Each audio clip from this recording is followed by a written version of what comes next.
Hey everyone, Pot ISM, welcome to the first part of our Hasegawa 124 Lancia O37 video build. So I'm going to build this as part of our Rally GB over on ISM Facebook. You can find that on the ISM GB group, which is linked in the description down below, as well as a list of all the products I used in this video, and links to all the ISM page and the group and UMP and everything else, all linked down below. So I built this kit before, many moons ago. I built this version, the Martini version, which came out pretty well, not too bad at all. I don't own the kit anymore, sold it on somebody, and it lives in their collection now. And I was bought this as a secret Santa gift by my buddy Daz about 3 years ago. So it's been in the stash. I've been always wanting to build it because it's a very interesting scheme, although the box art doesn't do it justice in my opinion. So I've got the kit. I've got a Studio 27 detail upset, which I bought recently as well, and I've got the Zero paint set too. So this should have been the normal part one where we get it all the way to clear coat, but Ronald, and I'm blaming Ronald in our Sunday morning live show, planted a seed in my head about taking the rear clamshell off for the engine cover. So yeah, it took me a bit longer than usual to get it to primer. So we're going to get it painted today basically, and then we'll come back in part two and get it all decaled and clear coated. So sit down, grab a brew, put your feet up, and we'll crack on. Make sure you subscribe to the channel. Make sure you click the little bell notifications, get notified of all our latest videos. Click the like button and leave a comment. I do read and reply to all the comments and appreciate everybody that takes the time to leave a comment on the channel. And of course, if you scroll up in the description, there's a link to a big long list of all the items I use in my videos. So if you see anything, you should be able to find it in there. Start today, let's have a little look through the box and see what we've got. So it could have been a great box art. It's not the most flattering angle of the car, but it is what it is. We'll see hopefully better angles at the end. Like I said, we've got the Studio 27 detail upset. I was lucky enough to get this recently in another O37 kit for a reasonable price. Typical Hasegawa instructions. They can be a bit busy at times and a little bit confusing as to what you're looking at.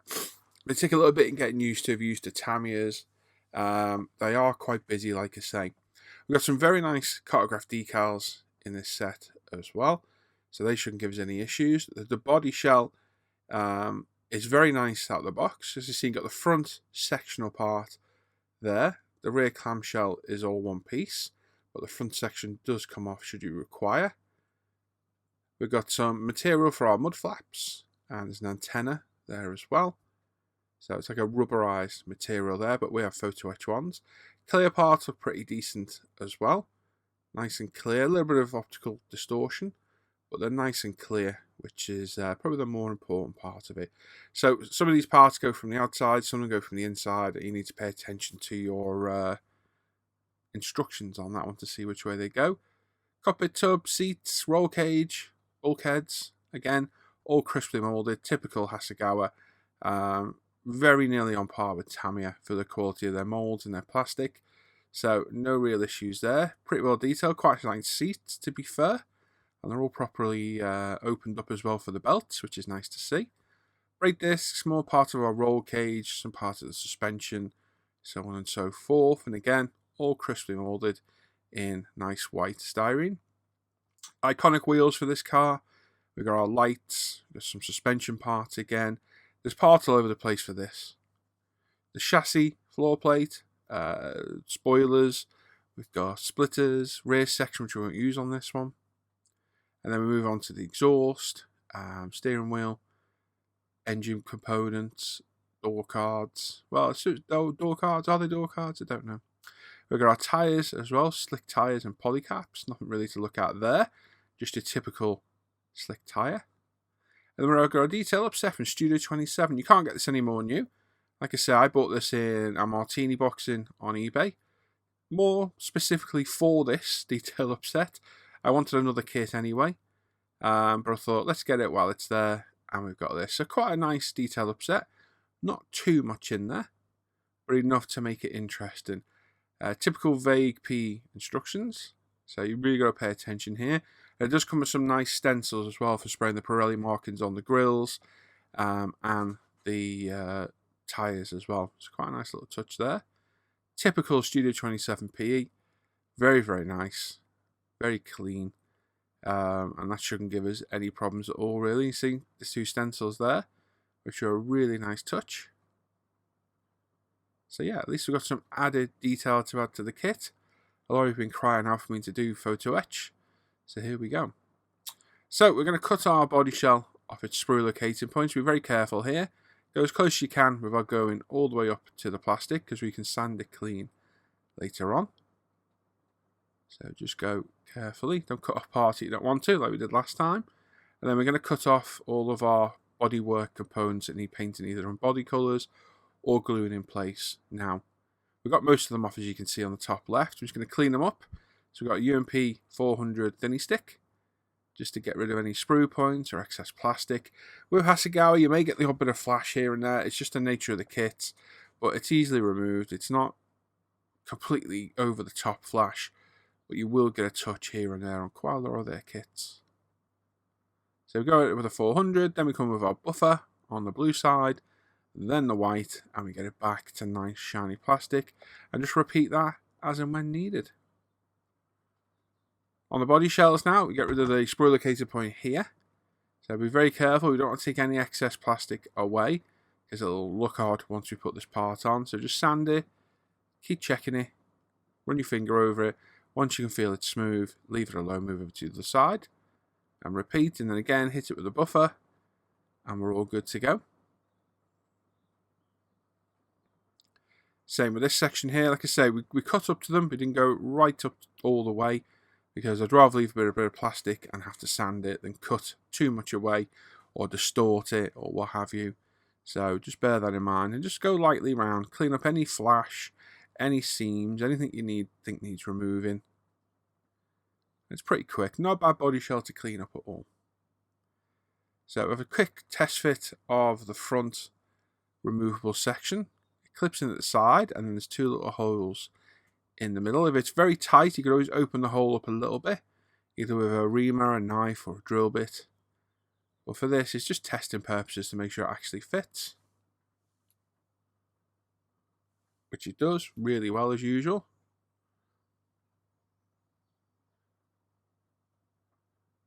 And there we go, all held in of its own accord. So right about now is when it started niggling at me, and I'm going to blame Ronald, like I say, who put the thought in my head to separate that rear clamshell.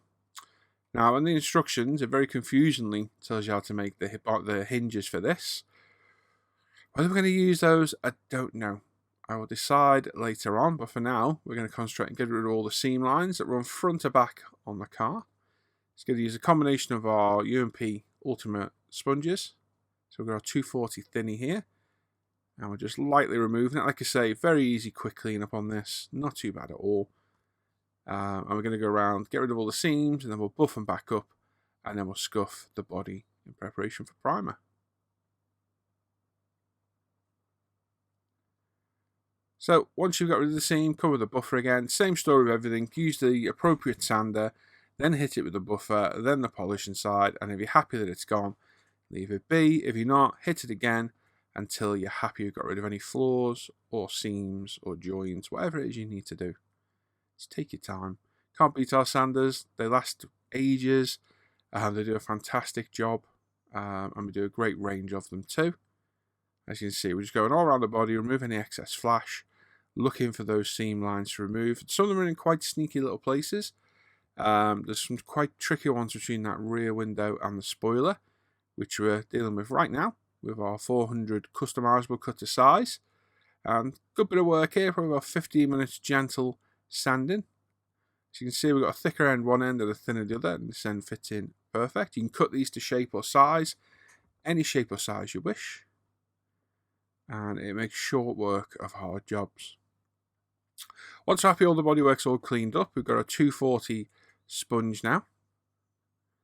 Sponge pad. I'm just going to go around and we're going to scuff all the body up. Not only will this remove any flaws, glue marks or imperfections on the plastic, it'll also cure for primer. Photo-etched. So we've got two photo-etched grills to put on those intakes at the back. We've got our Zuron PE shears here. I'm just going to gently cut them off. Two ways you can do this now. The excess fret, you can either cut it flush like I have if you're careful, and then you hit it with diamond file, or if you're confident you can get close enough, you can get rid of it all with the shears. I'm confident enough that I did. So we placed the PE part on here. Now, multitude of glues you could use here. You could use a PVA based glue, CA glue. For me, I'm using Aquagloss, which is a clear varnish. I'm just going to let the capillary reaction carry it all round, like so. And that will more than satisfactorily glue that in place. There we go. Just apply a couple of little levels, wipe over the top, push it back in place, make sure it's level where you want it, and it's fully pushed down, and then leave that to one side to dry. We'll repeat that for the other side as well. And then on our roof, we have the air intake, the vent to keep the drivers cool. So there's a mesh part to go in the middle. We're just going to use the same trick there, a bit of Aquagloss to hold that in. And then there's an actual roof vent which you can display open or closed. I contemplated having it open, and then I thought, I know exactly what I'm going to do. When it comes to polishing or wiping it, I'm going to rip it off and ruin the paint job. So I decided to do it closed. Obviously there are plastic parts in the kit, but these are a bit thinner and a bit more realistic. And of course, it's part of the Photo-etched. We've paid for it, we may as well use it. So just pop that in. It's already got some Aquagloss in there. A quick tap to make sure it doesn't fall out. And I'm happy that that's glued in place. And there we go. So that's glued in. Now, I'm looking at this thinking, how do I cut this open? So, I don't actually remember ever doing this to a car, ever. I've done it to aircraft. I've cut flaps apart and made them posable and tail fins and everything. But I've never done a car. So my first thought was, let's scribe it with a blade. We've got a fresh blade in our Tamiya knife. Let's just score through the plastic and make these panel lines a little bit deeper. And my goal here is to be able to get my razor saw in without any worry of slipping or missing the panel line. So we're going to score it deeper first. We're then going to come in with our scriber and remove more plastic. So we're scoring deep first to get some depth. You could literally keep going at it with a knife and you'll cut through, but I wanted to get it with a razor saw. I've got a very nice JLC razor saw, and I knew it'd make clean work of cutting this. So like I said, the goal here is just to score this deep enough so we can get our razor saw in. Multitude of ways of doing this. You could use a knife, you could keep scribing, you could go out straight away with the razor saw. For me, I just wanted to be doubly sure. So this is it. This probably took me about half an hour in total. Very gently scoring, scribing, cutting. And we did a pretty good job in the end. So we're very happy with that. I'm not going to show the whole thing because we don't want to be sitting here watching 30 minutes of me doing this with a knife. In case we might as well be watching paint dry. But this is just to give you an indication of what I went through originally to get it. So like I say, you keep scoring and just turn it over and look for the score mark underneath. And once you get near the end, you know you're nearly done. But whatever you do, make sure you don't slip and stab yourself. Like I said, I just want to get it deep enough to get my scriber in. And I'm going to use my trumpeter scriber, which is probably the worst scriber for actual scribing. But as a thin point for removing plastic, it's pretty damn good.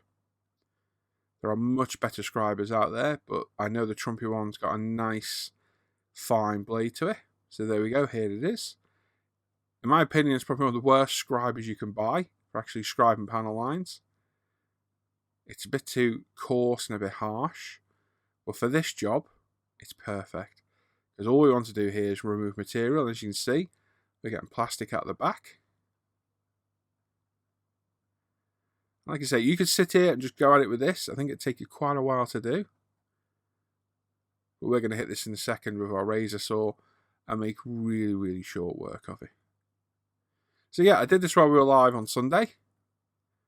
It's all Ronald's fault, but I think it's going to make a big difference to the kit. Now, because we've got depth in the plastic, our razor saw fits in there absolutely beautiful, nice and positively. So we can just go at it now at all the different angles. Very carefully, making sure we're not cutting anywhere we shouldn't be.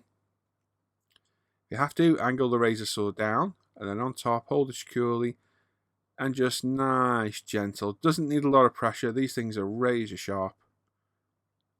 And we'll just cut through. We keep lifting it up, looking underneath for the plastic to see it getting scored through. Then we've got one edge there. You can see it's just started to separate. I'm just pulling it apart to check where it's still held, and then we'll cut through with our knife. Once you get through the plastic, you can really start using the knife to the advantage now. And just keep scribing. Like I say, just keep turning it over underneath, looking for the clear part. There you go. That's actually gone now. It's gone on both sides. Don't be tempted to snap this. This is probably the worst thing you can do. It would snap, but it would probably either distort the plastic or pull a bit more off than you want. So we're just going to keep scribing. Just take your time. The worst thing you can do now is slip. I very nearly did then. Just take your time. Keep wiggling. There we go. A little wiggle. It's gone. We've got a tiny little bit just caught. There we go. It's gone. And we're off. So once it's off, put it back together. Make sure it all lines up, which it does. And then we need to clean it up. So we've got a 400 customizable. A bit bigger than the last one we had. Again, you can cut these to size. They are fantastic. And 400 is one of my go-to grits now. I'm just going to lightly clean up all the edge. We're not trying to remove the plastic. We're just trying to clean up any unsightly overhangs of plastic or where it hasn't quite cooked cleanly.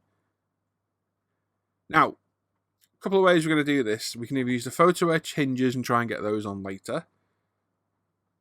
Or we'll do it this way. So I've cut off some of the PE fret. And I've added a bit of CA glue.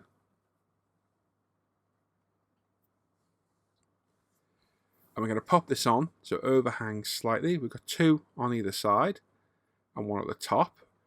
And this will give us a positive locating point for the top and sides. And then the bottom piece sits on the very back of the chassis. So this should hold it on. I did contemplate using magnets, but the magnets I've got aren't strong enough. Even though they are the rare earth magnets, they're not quite strong enough to hold this on. But there we go, that's that in place. So we're getting all our parts mounted now for primer. So these are our side intakes. These need spraying in yellow, so we kept them separate for now. So we've cut a microbrush handle to a slant, bit of CA glue, bit of kicker, job done. And there we go. We've got our body on, the usual Tamiya stand, and we'll secure that with a little bit of tape as well to make sure it doesn't fall off.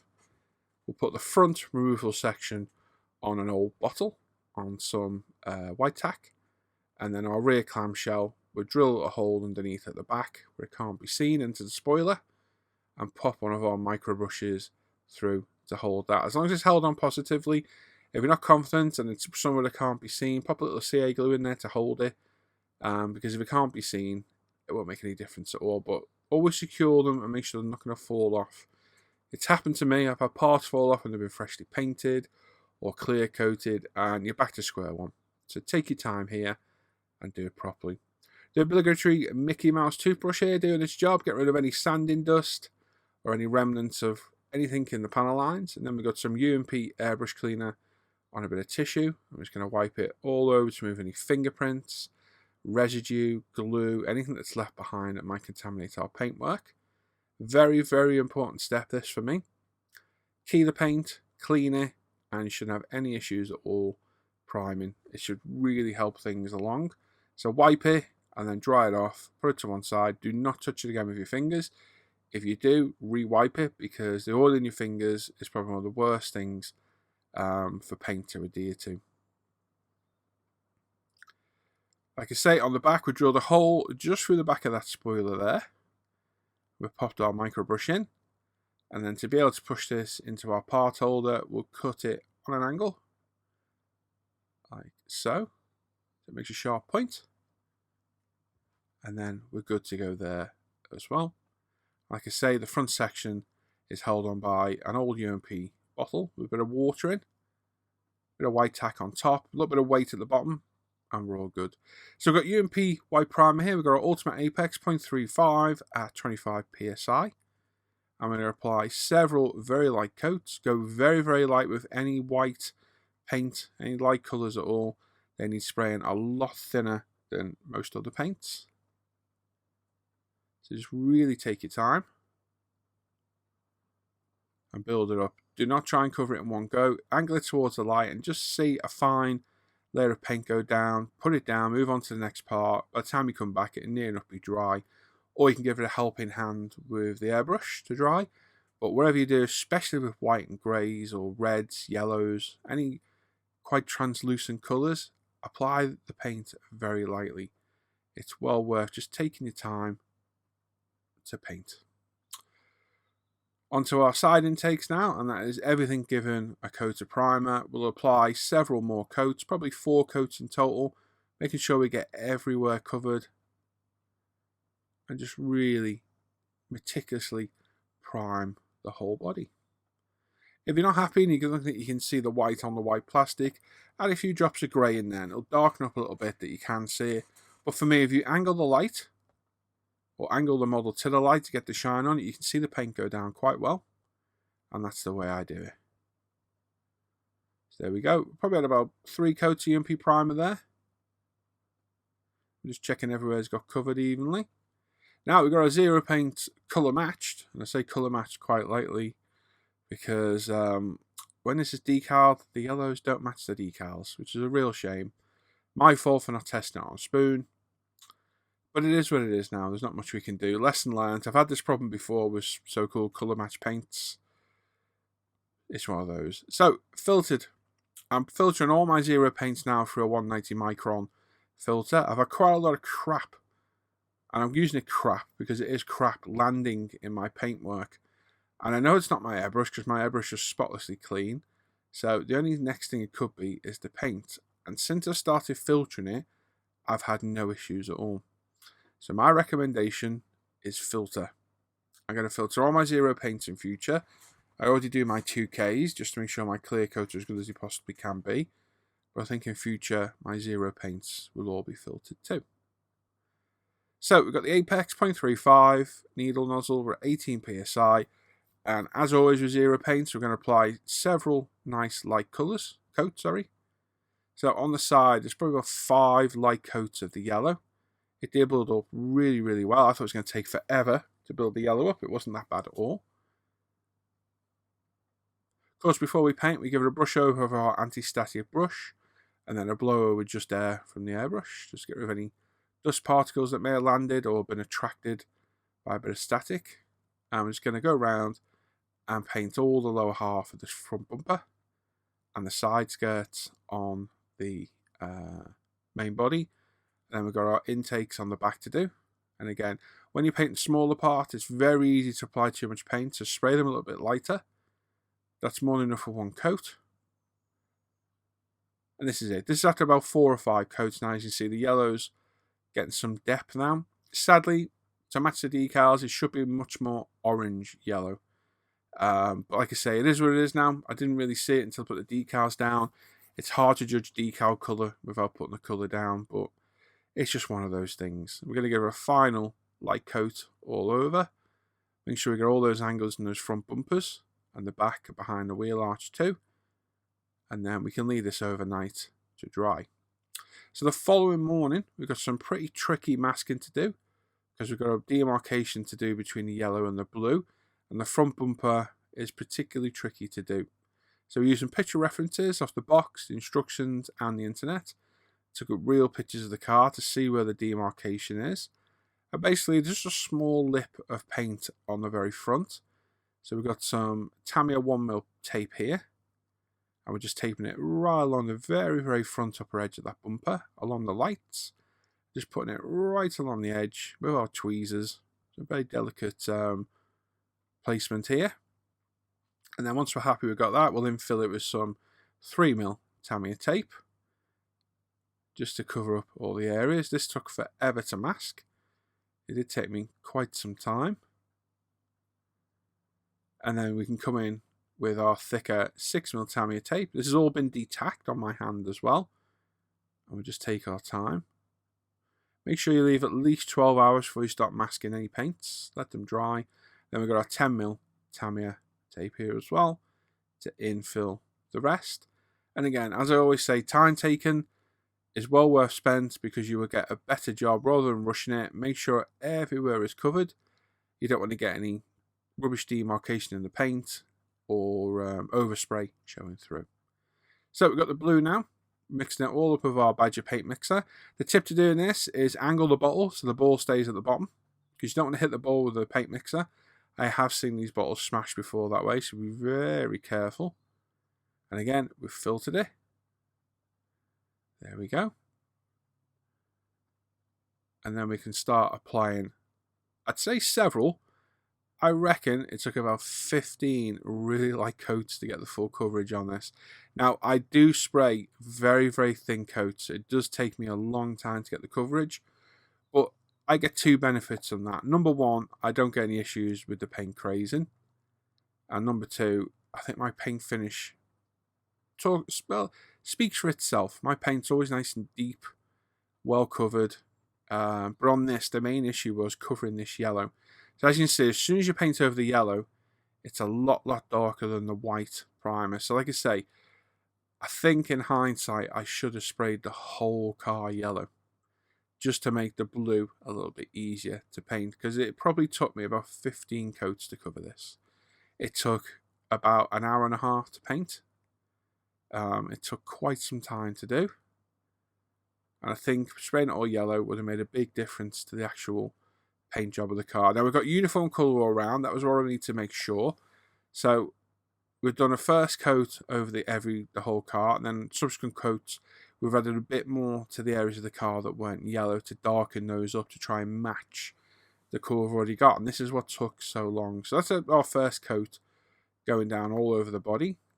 As you can see, we're just really taking our time. No real full coverage. Just taking our time, being meticulous where we get our paint. Make sure we get all the inner edges, every angle over the top of that boot spoiler. Leave for 5 minutes, and we come back and apply another coat. Now the light pod, I think we are going to put the light pod on this. It looks good on the box art. I think it'd be a nice little touch to do. So there we go. Again, smaller parts, apply the paint a lot thinner. Now I did test this on an inconspicuous body part by hosing it on to see what it did inside, and there was no reaction on this. So it's not a hot paint anyway. So once I know that, I know that's okay. I can be a bit more, what's the word, frivolous with the paint? No, it's not the word, is it? Don't know. So we're on about coat 3 here, and you can see we're starting to get a little bit of depth. Like I say, this took a long time to paint. A long time. Mainly because I'm quite meticulous, but purely because we have to cover that yellow. But as you can see, after, I don't know, a dozen coats, we're starting to get some nice depth now. You can't see any difference between the yellow painted areas and the non. There's very little, and we'll just keep building it up until it's completely uniform. Doing each part every time. If you put a coat on one part, put a coat on the other. That way you'll ensure that you keep the uniformity of the paint. And don't forget the inside areas as well.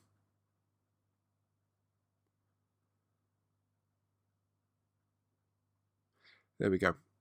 So, zero paints. I'm kind of on the fence with zero paints. I've got a lot of money invested in them. I've had issues before spraying them, which I've kind of learned how to cope with. I don't think it should be something you should have to cope with, but when you're invested several £100s into a paint line, I think you need to learn how to cope with them properly. My main problem is the colour matches. I've had several paints where the colour match has been wrong, in my opinion, and I think the yellow is on this one, which is a bit of a shame, because as far as I'm aware, this is the only kit of this particular livery. I've not even seen any aftermarket decals, so I would hope that the kit decals colour is matched by the paint, but obviously something's gone awry somewhere.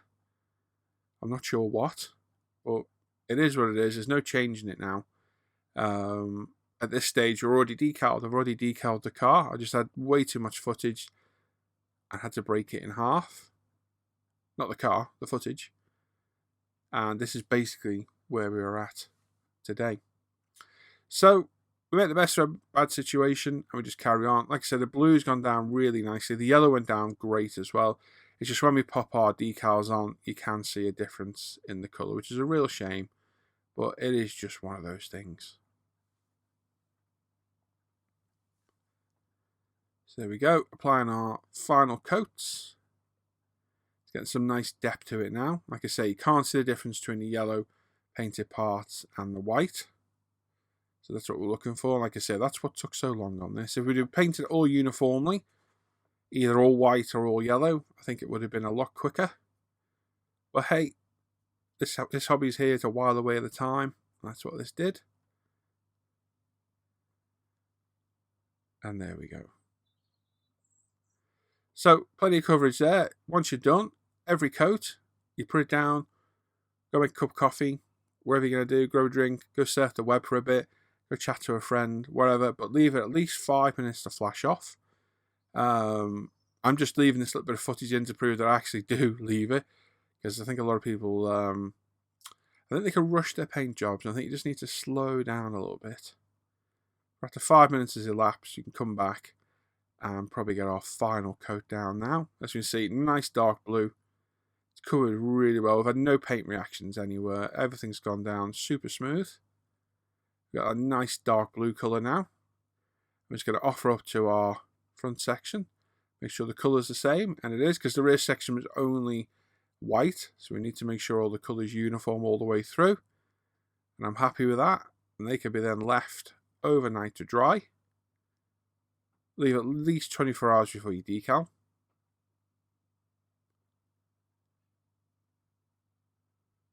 Finish off our light pod.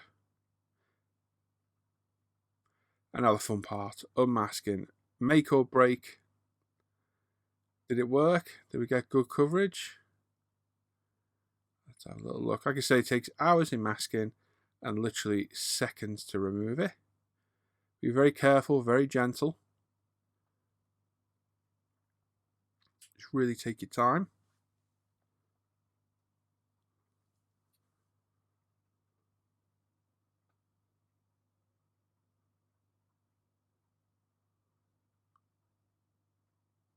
Tweezers are my tool of choice for this. You don't be picking out with fingernails and scratching your paint. Just try and grab the tape in areas that can't be seen, around the back and what have you, and just gently ease it off. I had no real issues, no real overspray. Demarcations were good. Everything turned out pretty well on this, so very, very happy with the finish. As you can see, probably at least a dozen different masking points on this to get it actually fully secured.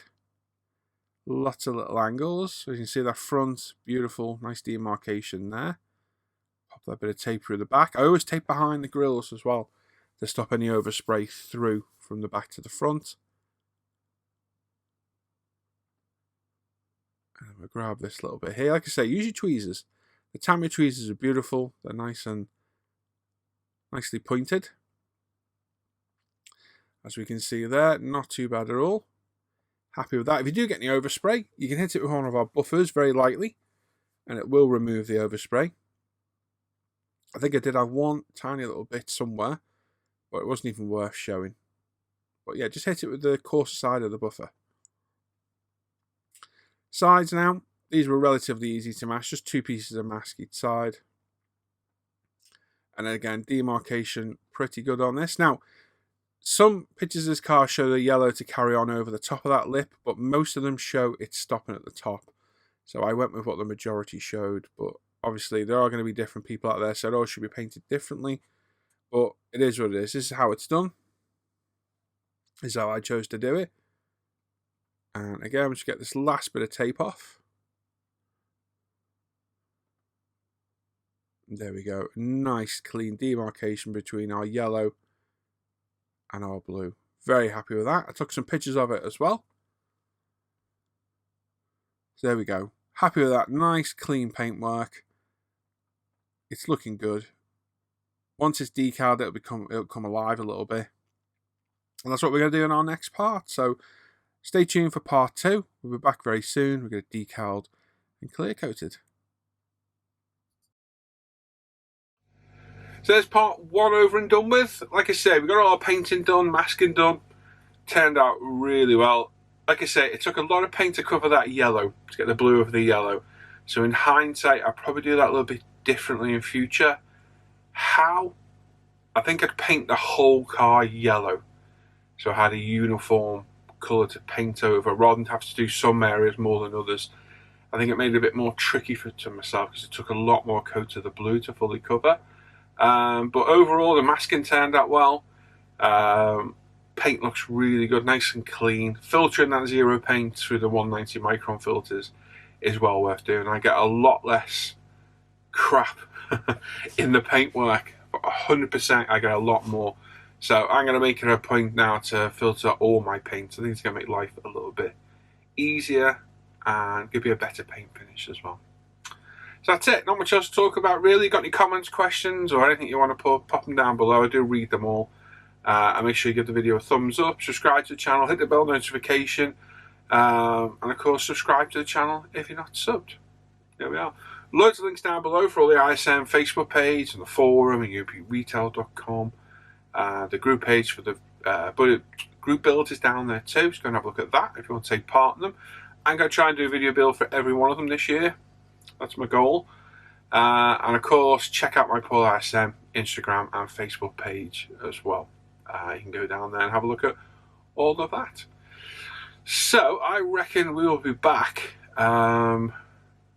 maybe at the weekend for part 2. I want to get through this one quite quick because I think we're going to see a lot of parts, and spoiler alert, ooh, there it is. We get it all clear coated, decaled, and then move on to our chassis and what have you. There we go. Thanks for watching today. I'll catch you all next time. Take care everyone. Bye bye.